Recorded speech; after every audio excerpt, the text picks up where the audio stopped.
Allow me to clear up the meaning of white supremacy.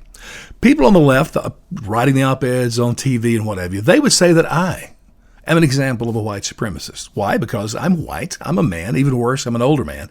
Worse still, I'm a Southern older man. And worse upon worse, I voted for Trump. And understanding the current crisis, I feel no guilt for the murder of George Floyd. All of that says, well, yeah, I'm a white supremacist. The only thing I have left to do is to tattoo a swastika somewhere on my body. Listen, if you believe that, you need to take a drug that will give you diarrhea of the brain, because you need to flush out that crud right away. It's despicable, it's immoral, it's racist, it's wrong on every count. Listen, calling me a white supremacist makes me feel, I guess, the way a black man feels when he's called the N-word.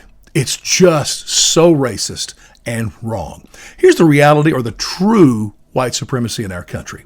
Our population is 325 million people. Here's a fact.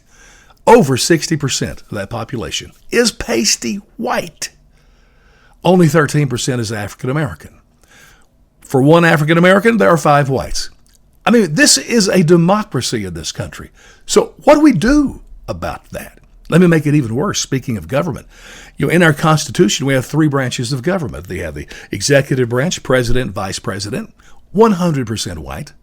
We move to Congress, and we have the House of Representatives, 435 members, almost 80% white. Even worse in the Senate, where 90 of the 100 country club members there are white.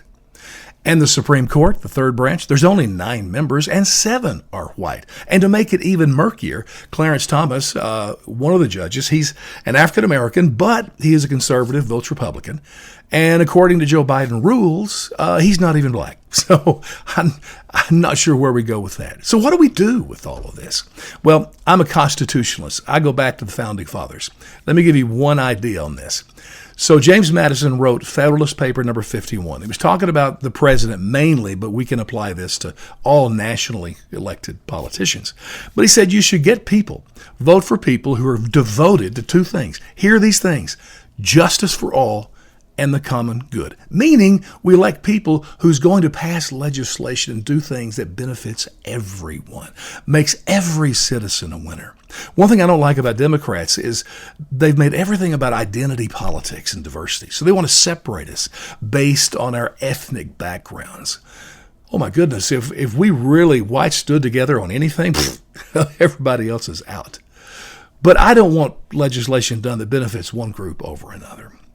Justice for all and the common good. Now, the other solution, which some governments have done, is genocide.